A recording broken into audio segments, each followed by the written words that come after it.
Estoy con Andrés Pedreño, que es emprendedor, es el fundador del campus Torrejuana de Inteligencia Artificial, es fundador de empresas de inteligencia artificial, catedrático de Economía Aplicada, exrector de la Universidad de Alicante y experto de la Cátedra Ciencia y Sociedad de la Fundación Rafael del Pino. Gracias por acompañarnos, Andrés. Muchísimas gracias, es un privilegio estar aquí con vosotros y además una tarea muy estimulante la que se lleva aquí en la cátedra. Sí, es fantástico. Andrés, tú has sido un pionero en España, clarísimamente, en llevar o en buscar aplicaciones en el ámbito empresarial de la inteligencia artificial. Cuéntame un poco en qué momento te llega toda esta, de repente, esta fiebre, esta explosión relacionada con la inteligencia artificial generativa. ¿Cómo lo contextualizas tú en ese conocimiento que llevas acumulado?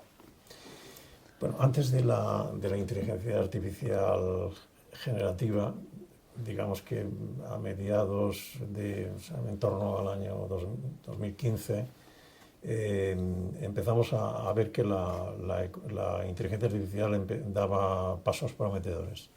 En definitiva, digamos que los modelos se iban haciendo cada vez más robustos, tenían más capacidad de predecir, tenían más facilidad de aprender por sí mismos, es decir, la inteligencia artificial asistida, las redes neuronales que en definitiva competían entre sí. Todo esto empezaba a dar resultados que eran muy esperanzadores.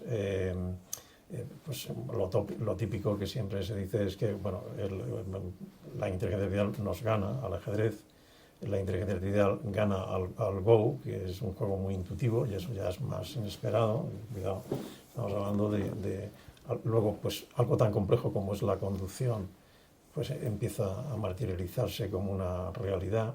El reconocimiento de imágenes, empezamos a ver cómo en definitiva la IA empieza a ayudar a la oncología con reconocimiento de los cánceres y esto con mayor eficacia que los oncólogos. Entonces todo esto empieza a, digamos, a despertarnos, por lo menos a mí como economista, de que tenemos que ponernos las pilas en torno a esto. Y entonces mi inicio en esto fue el procesamiento de lenguaje natural. Cogimos un sitio que tenía muchísimo tráfico, éramos los campeones de tráfico en ese momento en España, y entonces teníamos muchos usuarios representativos. Un sitio web. Sitio web, sí, residentes.com. Llegó a ser premio Absent de Google en el año 2011. Entonces, tenía, digamos, una población representativa de toda Hispanoamérica, España, etcétera. Era realmente la penetración de Internet que tenía cada país y la población. Y entonces era posicionamiento logístico del algoritmo de Google, ¿no? Y entonces, sobre esa base, pusimos a entrenar a nuestra IA, nuestro procesamiento de lenguaje natural, con usuarios reales y con lenguaje muy real, muy de la calle. Y esto nos dio una ventaja. Conseguimos un 98% en la tasa de acierto de lenguaje. Watson de IBM la tenía en un 70%. Y todavía eso nos alertó muchísimo más de las capacidades que tenía la inteligencia artificial.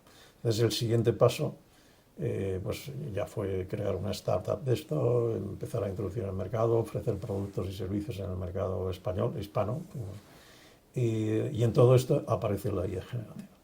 Este era un sueño inalcanzable, porque lo que hacía la IA tradicional es, bueno, yo no comprendo la complejidad de los humanos hablando, no la comprendo. Cada humano es un mundo, cada región es un mundo, una persona mayor de alguna forma, un joven mete cuando escribe emoticonos. Era difícil aclararse de cómo hablan los humanos. Pero la IA generativa da un paso brutal. Y entonces, efectivamente, traduce en todos los idiomas, rompe las barreras de comprensión y aquella inteligencia artificial que la guiábamos por intenciones de lenguaje, o sea que lo único que hacíamos era, en grandes bases de datos de lenguaje, adivinábamos una intención y sobre esa base entonces planificábamos una respuesta. Eso todavía era muy artesanal.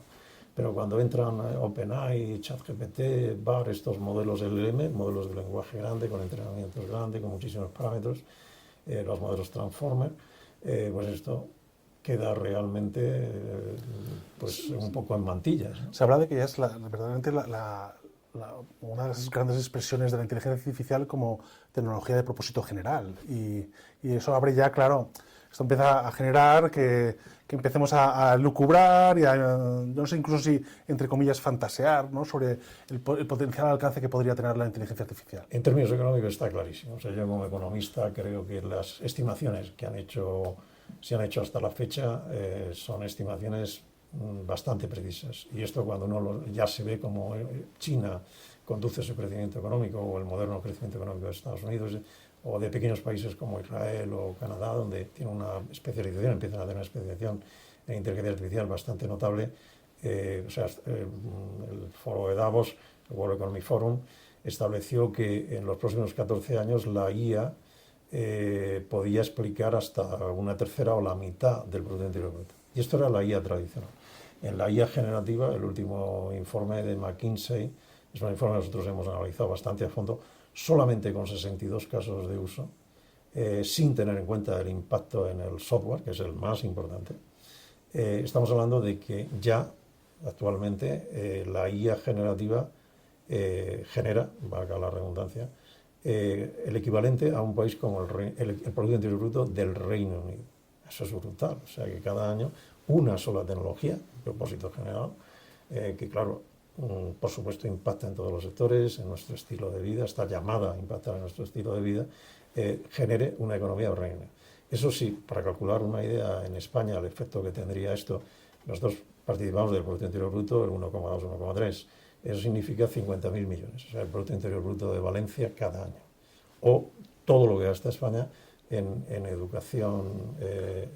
Porque estamos hablando de un tipo o de una aplicación, un ámbito de aplicación de la inteligencia artificial muy ligado a los intangibles, al software, porque Toyota Research, por ejemplo, ya ha diseñado lo que son los modelos de comportamiento extensos, ¿no?, de que le llaman, ¿no?, y traslada la misma actividad que realiza la inteligencia artificial con el lenguaje al comportamiento de los robots, y de repente se está dando cuenta de que empiezan a ejecutar tareas o es posible enseñarles a hacer tareas de una forma rapidísima, ¿no? O sea, si cuando llevemos esto al mundo físico podemos llevarnos verdaderamente sorpresas impensables, ¿no? Claro, procesos de automatización se aceleran, pero procesos que eran muy manualizables, o sea, que eran muy burocratizables, por decir de alguna forma, pues sean simplificados. Por ejemplo, parecería que la inteligencia artificial, los procesos de automatización estaban muy lejanos de lo que necesita un abogado en un despacho, en la forma que trabaja, o un arquitecto a la hora de analizar planos, hacer informes, la gestión documental que tiene que hacer en un despacho, o un administrador de fincas, o cualquier profesional. Un economista mismo, cuando se pone a hacer gráficos, como tal, bueno, esto la inteligencia artificial, tú le introduces una demanda sobre una base de datos y te hace todos los gráficos que quieras, dependiendo del año, contrastado con lo que tú quieras. Todo eso, pues un despacho de análisis económico, tardaban 15 o 20 personas 3 o 4 meses en hacer un informe. Y esto se hace en una noche ahora. Un abogado leerse toda la jurisprudencia, establecer un resumen de un caso, establecer qué tipo de jurisprudencia se va a aplicar a ese caso, eso probablemente eran meses o semanas de investigación. Ya se puede hacer en minutos, ¿no? En definitiva, claro, lo que sí que ahora tenemos el reto es garantizar que la IA funcione lo mejor posible. O sea, los grandes retos de la IA ahora mismo, de este tipo de modelos que son muy potentes, es controlarla. Es decir, no siempre podemos decir que la IA va a responder. El ser humano tiene que tener la autoritas en términos de derecho, en términos de medicina, en términos donde los derechos fundamentales de las personas son los humanos los que tienen que responsabilizar eso.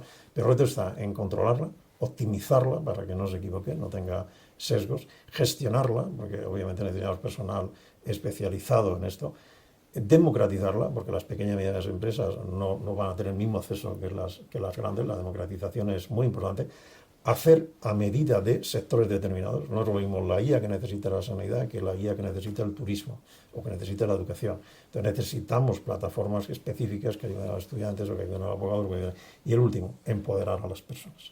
En definitiva, la IA habrá triunfado si realmente sabemos hacer herramientas que, tal como muchas veces se sostiene, nos evitan a los humanos hacer temas repetitivos y realmente nos ayudan a nuestras creatividades, empoderando siempre a las personas, empoderando a los abogados, empoderando a los estudiantes, empoderando a las personas. Realmente los directivos de empresas, sobre todo las grandes compañías, están preocupados porque no porque teman que que puedan perder el trabajo, que antes o después realmente todos nos lo tenemos que plantear, sino porque, claro, la clave está en los datos, ¿no? En qué tengo que hacer yo para aprovechar bien los datos, para sacar el máximo partido a la inteligencia artificial, ¿no? Y en el evento de Gartner de Barcelona hace unas semanas, todas las intervenciones giraban en torno a esto, ¿no? Es decir, ¿cómo puedo gestionar yo mejor mis datos para no quedarme atrás, ¿no? Gestionar los datos, evidentemente, es el alimento de la inteligencia artificial, pero creo que hay algo previo. Nosotros cuando decimos, bueno, ¿y por dónde empezar? O sea, bueno, pues, crea una oficina de inteligencia artificial. ¿Y cómo se crea una oficina de inteligencia artificial en una gran empresa, incluso una pequeñita, o en una institución, en una universidad y demás? Nosotros volvemos. Primero, fija los objetivos y prioridades, porque los datos pueden ser infinitos o escasísimos. Entonces, ¿qué es lo que no te deja? ¿Qué es lo importante para tu institución? Si estamos hablando de estudiantes, estamos hablando de una institución jurídica, estamos hablando de una empresa que vende esto, que hace lo otro. Estas son nuestras prioridades. Esto es lo que, en definitiva, es importante. Son los objetivos de la empresa. Muy bien, con esos objetivos, ahora sí tenemos que fijarnos en los datos. Entonces, vamos a establecer unos datos limpios, sin sesgos.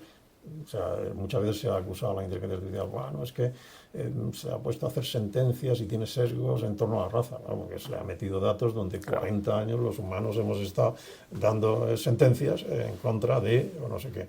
Entonces, es muy importante que los datos estén preparados, hayamos hecho pruebas de que no tengan sesgos importantes, ¿no? Independientemente de los que también pueden entrar en los algoritmos. Pero en definitiva, los datos tienen que estar bien estructurados y bien limpios.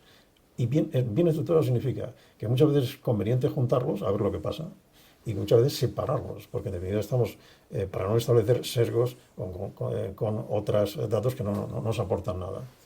Muchas veces es necesario puntualmente utilizar unos datos específicamente para algo en términos predictivos, en términos de crear un patrón de comportamiento, algo así.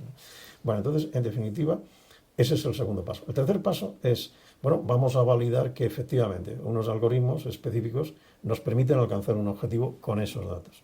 A partir de ahí que hemos validado que sí, que eso funciona, entonces hagamos el tema escalable. Si damos esos pasos, yo creo que en definitiva podemos lograr que haya una revolución europea de adopción de la inteligencia artificial, incluso con la regulación, que muchas veces la regulación pesa, porque en Europa intentamos ser muy garantistas, pues en definitiva, pues muchas agencias, una regulación muchas veces demasiado pesada.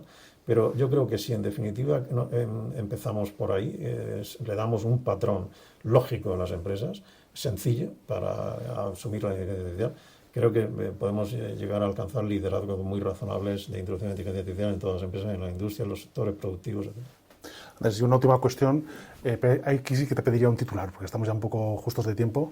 Recientemente has publicado un libro en el que ya haces un análisis en clave geopolítica y geoestratégica. Un titular un poco del momento en la carrera tecnológica entre Occidente, entre Asia, con el que de alguna forma resumirías la situación. Es difícil dar un titular, pero es evidente que en Europa nos hemos puesto mucho foco en la regulación. La regulación muchas veces evita que los datos, por ejemplo, el tema de la privacidad, pues explica. Nosotros en España tenemos una regulación muy eficaz en la donación de órganos. Es clara, sencilla y operativa. Por lo tanto, somos uno de los países campeones en la donación de órganos. Somos efectivos. La regulación es sencilla, eficaz y operativa. Sin embargo, intenta donar tus datos médicos, es imposible. La privacidad, y sin embargo es papel mojado, porque los tenemos guardados en un ordenador, un hacker casi se podría hacer con ellos, porque realmente los elementos de ciberseguridad ahí son escasísimos, ¿no? Entonces, por eso decía, China y Estados Unidos tienen gigantes tecnológicos, tienen grandes inversiones en torno a la IA. Europa tiene un gran discurso regulatorio, pero debe ponerse los pilas. Tiene una fragmentación países, pero tiene que haber una estrategia europea muy ambiciosa en torno a la inteligencia artificial y sobre todo a la aplicación de determinados sectores en los que tenemos que ganar competitividad. Es decir, para aplicar inteligencia artificial al turismo, no necesitamos esperar a nadie. O sea, España es una potencia en turismo, entonces deberíamos coger los datos de movilidad, crear patrones, saber cómo satisfacer mejor a los turistas, saber segmentarlos y personalizar realmente lo que quiere un turista que viene al norte o que viene en verano, que viene en invierno, o que es más joven, y en definitiva todo esto que se traduzca en mayor fidelización, mayor gasto, o sea, una industria que pueda realmente ser productiva para España. Bueno, Andrés Pedreño, que es emprendedor, fundador del campus Torrejuana de Inteligencia Artificial, fundador de Empresas de Inteligencia Artificial, catedrático de Economía Aplicada y rector de la Universidad de Alicante y, sobre todo, experto de la Cátedra de Ciencia y Sociedad de la Fundación Rafael del Pino. Muchas gracias por acompañarnos. Un placer. Un placer tu conversación. Muy bien.